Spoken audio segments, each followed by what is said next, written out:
Take one. Ho, ho, ho, ho. So you thought old St. Nick only came around one time a year. Well, I'm watching you every day, and you little boys and girls and aunts and uncles and cousins and nephews and granddaddies and granddaughters and orphans and widows better start treating each other right, you get me? Ho, ho, ho, ho, ho.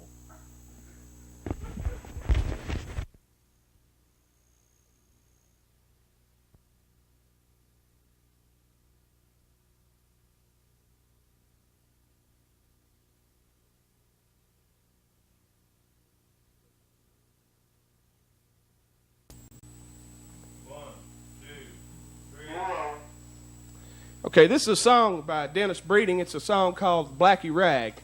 Marion?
Marty, can we see that back on?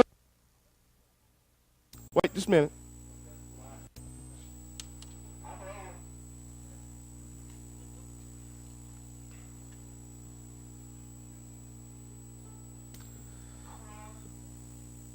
Okay, this is got a special guest today. Verner Lee Brown from Manchester is going to sing a few. So, Marion, if you kick it off, we'll go right into it.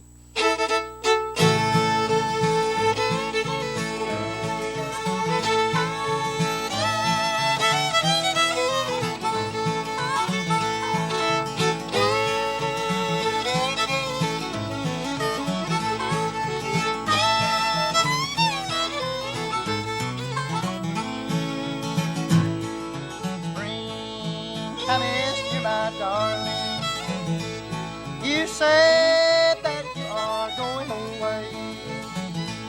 My heart will be with you, my darling, and I'm counting out the day. I know that soon I'll have to travel. I know I'm over the hill. Well, I feel so all alone, my darling, since you have come. And I heard that first whippoorwill.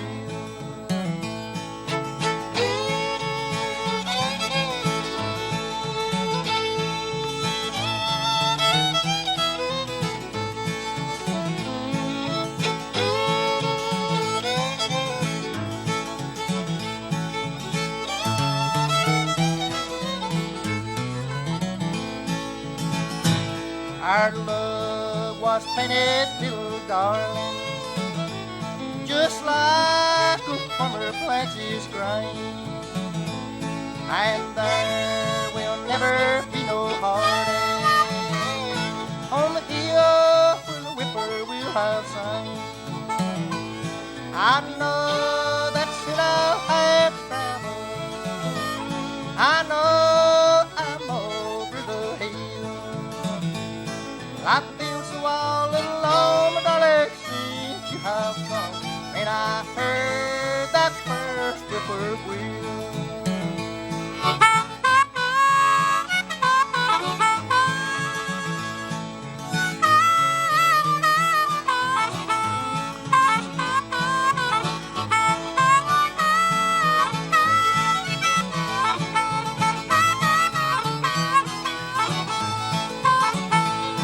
I know that soon I'll have traveled. I know I'm over the hill. But I feel so all alone, my darling, since you have gone. And I heard that first whippoorwill.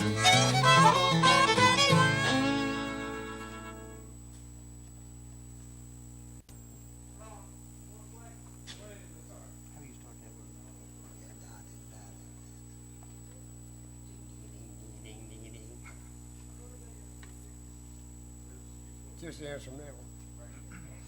Same way all through.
We would like to do one you're entitled Baby Blue Eyes.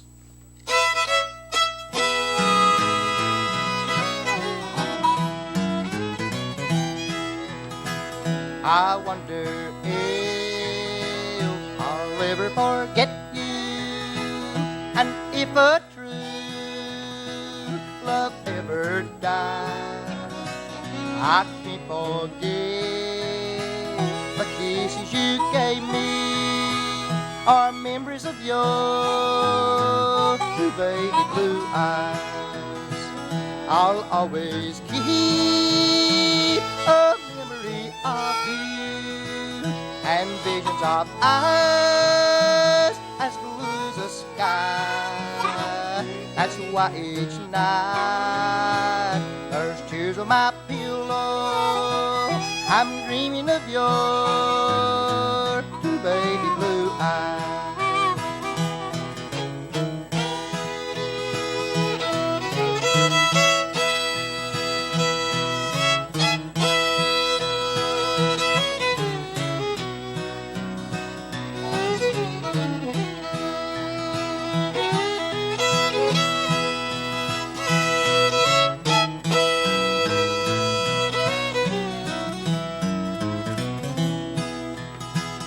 day after day. I try to keep smiling, a broken heart I try to disguise. Night after night, my lonely heart's calling, it's calling in vain for baby blue eyes. I'll always keep a memory of you and visions of eyes as blue as the sky. That's why each night there's tears on my pillow. I'm dreaming of your two baby blue eyes.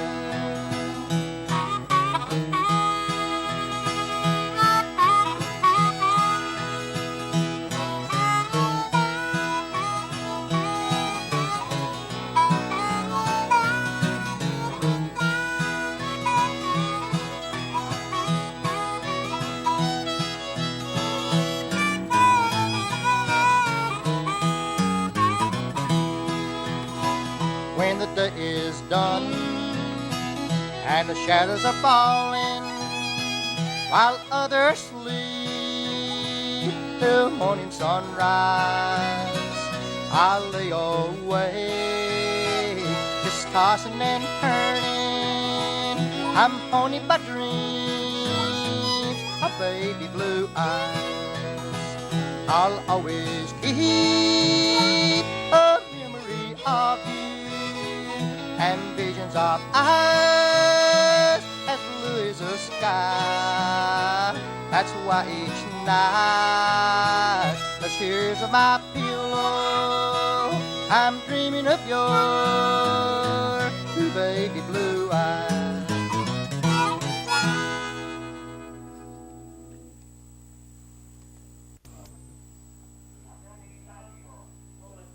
Hold it. I'd like to do an old Clayton McMission tune here, wrote back in the 30s. It's called Georgiana Moon.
Here's an old time that's been done with a lot of fiddle players over the country called Dragging the Bow.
Martin Floyd, Marion's out. Ready, Marty?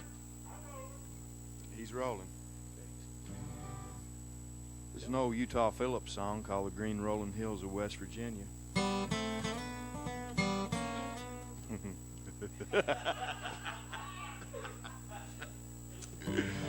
Bring Yeah, that gun out. Keep that.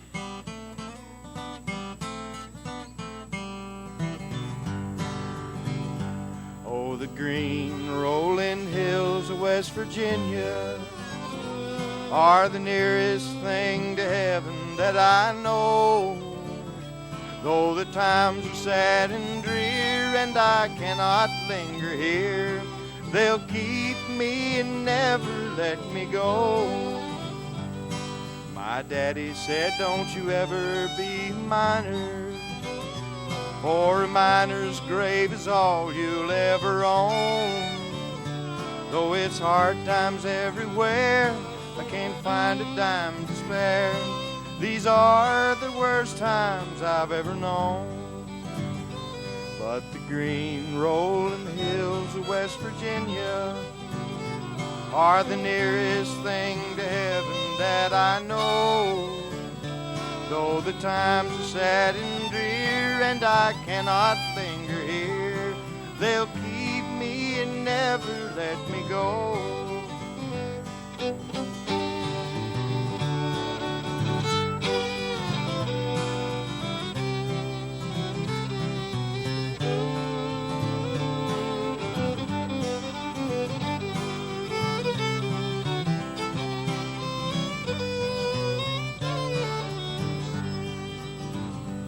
So I moved away into some crowded city.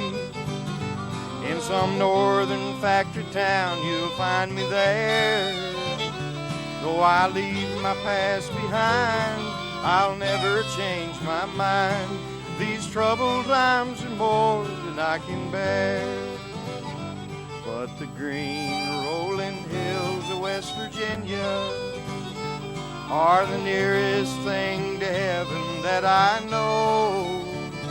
Though the times are sad and drear and I cannot linger here, they'll keep me and never let me go.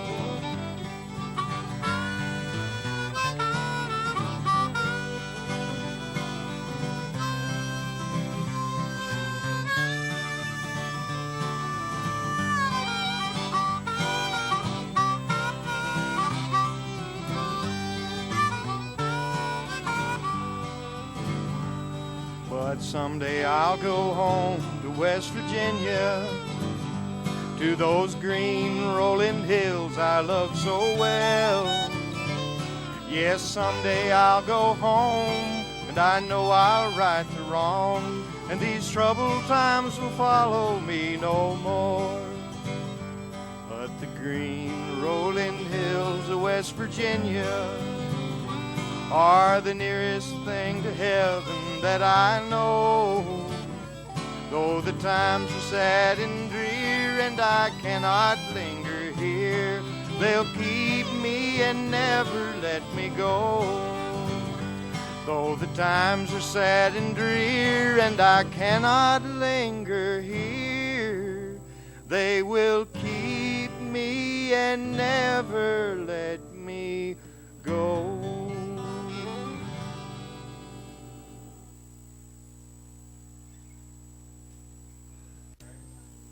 Gonna do a little old time pop tune here called Lady Be Good.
Okay, tell them what it is. Here's an old Bob Wills tune we're going to try to do now called the Joe Turner Blues.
better do that boogie, I guess. Ready, Marion?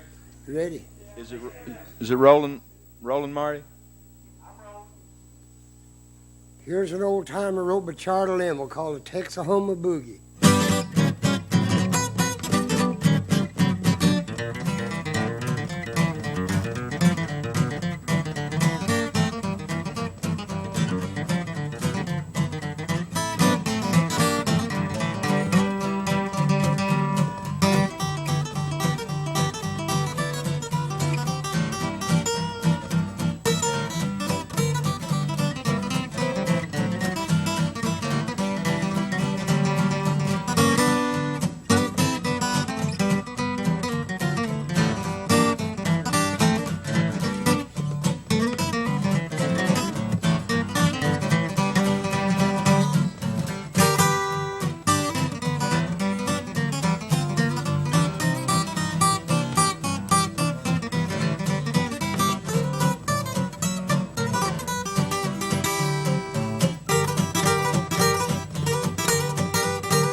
Tell me when you're rolling.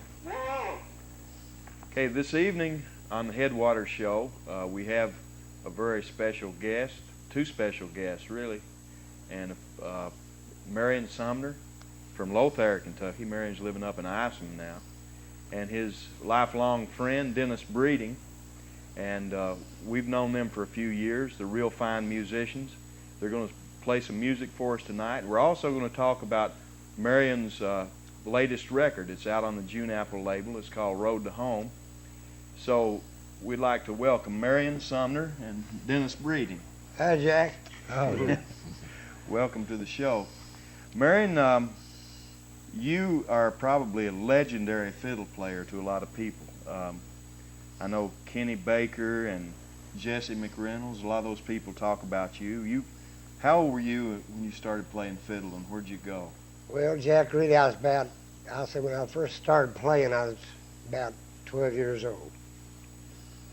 And I played a lot around the home, got about 16 years old, started playing for dances. Me and Dennis. Me and my friend Dennis Breeding here started playing for square dances mostly. And then I went to WCPO in Cincinnati. Up in Cincinnati. In Cincinnati. And I got a job there working with these two boys working there, but their names was Haley Brothers. And I was with them about a year or so. And they were from over around Gate City, yeah, Virginia, or they somewhere was from like around that? Gate City, Virginia, Jack. Well, when you first started playing up there was a lot of work on the radio for musicians, wasn't there? Yeah, about everything was country. And in Cincinnati at that time, that's about all you heard was country music. At that time on WLW, WCPO, WKRC. A lot of talent in town at that time, you know. Well, when you started playing, what kind of music were you playing at first there when you were up there on the radio? We was just doing country. More or less mostly old time and bluegrass? Old time, yeah. Old time country music. Well, you stayed up there for, what, 6 or 8 months and then got homesick, yeah, came back home? 6 or 8 months, maybe a year, I'm not sure. It's been so long, been a long time. And then I come back home and played dances around there again for a while. And they had a coal carnival in Hazard that time. They built an office building right in the courthouse yard, have big blocks of coal. Uh-huh. And so they had had a lot of people from Nashville, Louisville, Kentucky, Slim Smith and Arizona Rights Riders. I remember these are. And Jam Up and Honey. He had Jam Up two and Honey. comedians. Yeah, I used to be on the Grand Ole Opry. Uh-huh. And cousin him in our kinfolks. So I entered the fiddlers contest. And lucky I won it. And so after the contest was over, she asked me if my dad would let me leave home and she would hire me. And I told her we'd have to talk to him, you know. So we did, and he agreed to let me go with her, and that was So you went with really my break in show business. Right You there. went with her to Knoxville and then went on to St. To Louis. St. Louis. Is that right? Yeah, I was in Knoxville about a year or so, and then went to St. Louis. And you traveled just all over these bad, rough old roads back Yeah, I then? sure did, Jack. I done a lot of It traveling. was rough riding, wasn't It sure it? was. You made an album with Jesse McReynolds last year, and then just recently this new album's been released on June Apple. I'm going to show the people the album. It's called Marion Sumner, Road to Home, and it just came out. And tonight Marion's going to be playing some of the tunes on that album, plus a few others with some friends. He's got his cousin here in the studio. Yeah, but don't forget him, said over there, he might put a knot on my head. Yeah, Vernon Lee Brown from Manchester, Kentucky. Me and him has played a lot together, Yeah. too. Well, Marion, who would you say, who are some of the main people that influenced your music, and who did you learn from?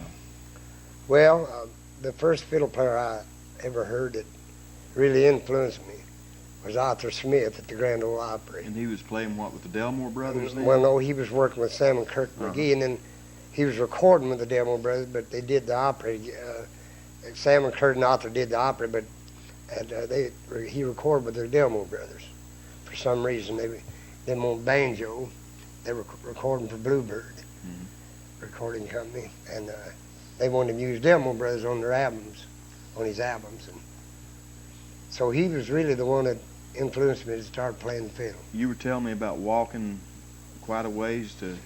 I remember me and my brother, we didn't have a radio at that time, and me and my brother, every Saturday night, we'd walk about a mile to listen to the Grand Ole Opry and back. It was 2 miles. And listen to the Grand Ole Opry, we'd listen to all the opera till it was off, and then we'd walk back home.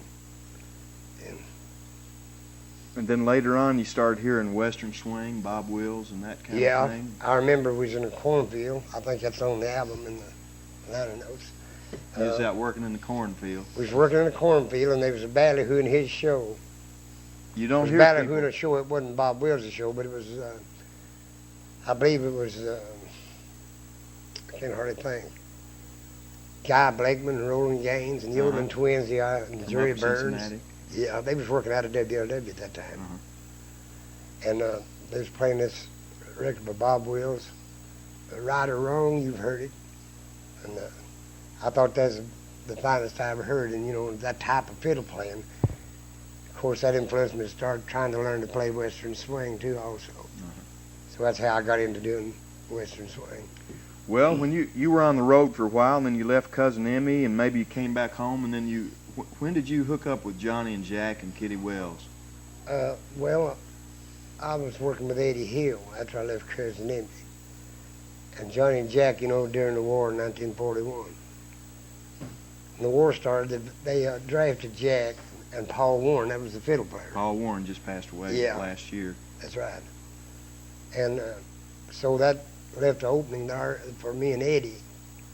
We wasn't doing too good back then on personal, so we decided to go over to team up with Johnny and Jack and go with them. That's how I got started with Johnny and Jack. And Kitty Wells. I mean, it was Johnny and Kitty Wells. Yeah. Jack went to the Army and Paul Warren. So it was me and Eddie Hill and Johnny and Kitty and Leonard Dabney, boy from Jacksonville, Tennessee. Well, Dennis, you know, I've been listening to you play for 3 or 4 years, and you sort of gave it up for a while and then started playing back again when Marion moved over, didn't you? And yeah, that's right. I went to the Army and I got just interested in it.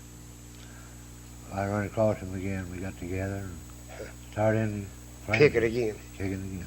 I noticed, Dennis, about your guitar playing is you use about 3 or 4 chords. Every time I hit one chord, you hit 3 or 4.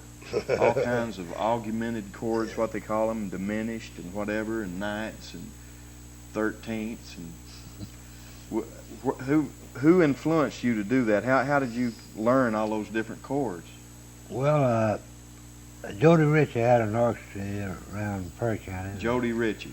And I got acquainted with a guitar player, played with him, Pascal Goins. Everybody had probably know these older people. And that's where I learned my chords, what influenced me. Well, you sure do a good job. I guess we'll have you all do a tune or two here for the folks, and then we'll talk a little bit more.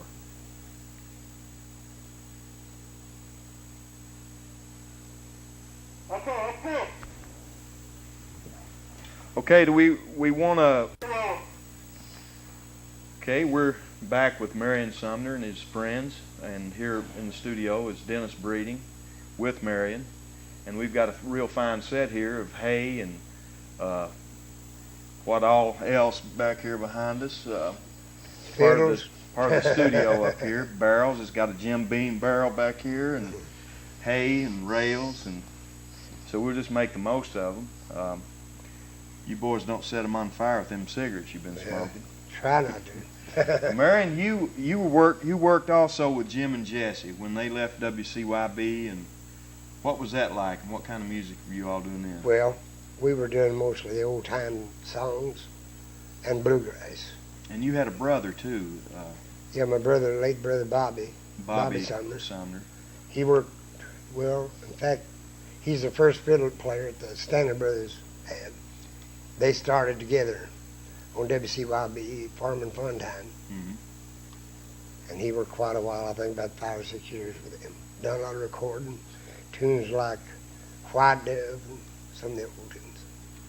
Well, you came in at a time when fiddlers were real important and real backup, and then electric music came along, and it sort of put a few of you out of business, didn't it, in a way? I mean, electric guitar and steel guitar. Yeah, when they started playing a lot of electric instruments, like electric guitar, steel guitar, and a lot of the recording companies, I think, I just thought they'd try by using mostly electrical instruments for a while, and fiddles kind of died down for a while, you know. And, you worked with Chet Atkins at, was it WNOX? Yeah, Chester. See, like I told you, I went to WNOX. Well, I started really about 1939 with Eddie Hill, and then worked a while with him, and then Johnny and Jack come in there to the station to work. And then Chester, I think he started to work at WNOX about 1942 or 43. And we got to be real good friends.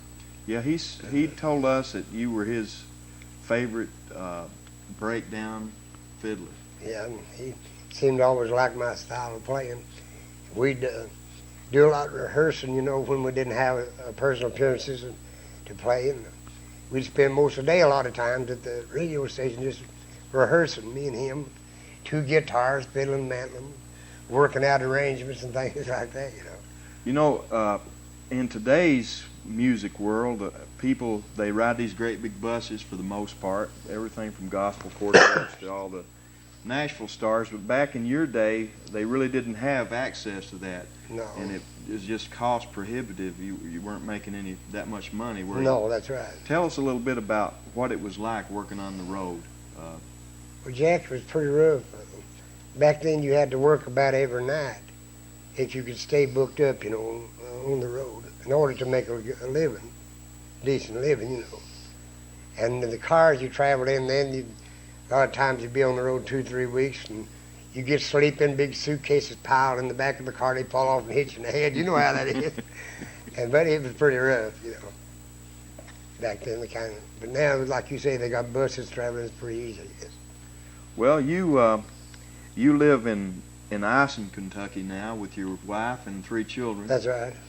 And you started playing music here in the last 2 or 3 years more than you have. Well, when I met last you, few. Jack, really, you know, when I first moved to Ison, I want to mention that, I met you, and, you know, I didn't know about you till I got up there. And I found out you was working with the June Apple Recording Company.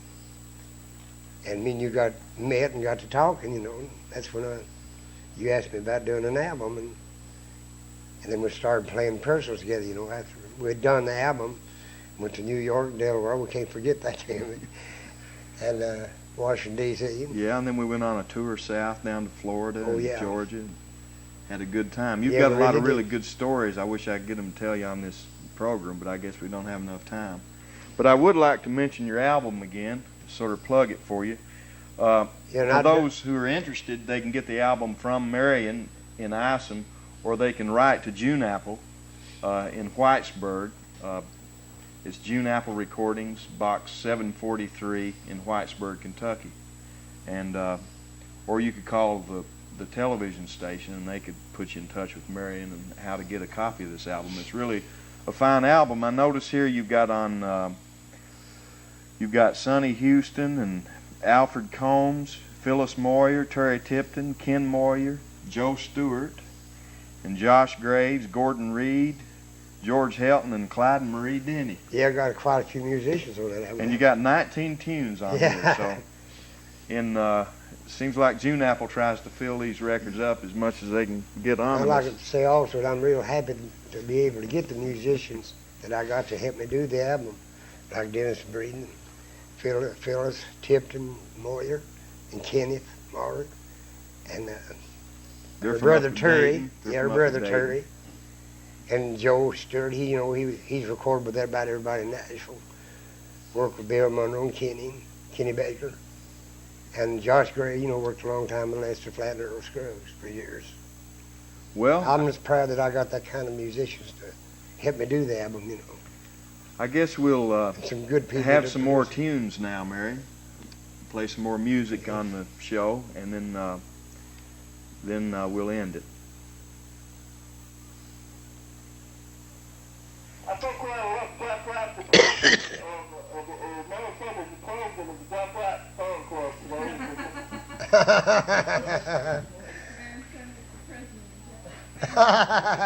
We're rolling. Well, that's our program for this evening for Headwaters. We hope you enjoyed it. I'm Jack Wright, and we really appreciated Marion bringing all of his friends. That's Marion Sumner. And see you next time.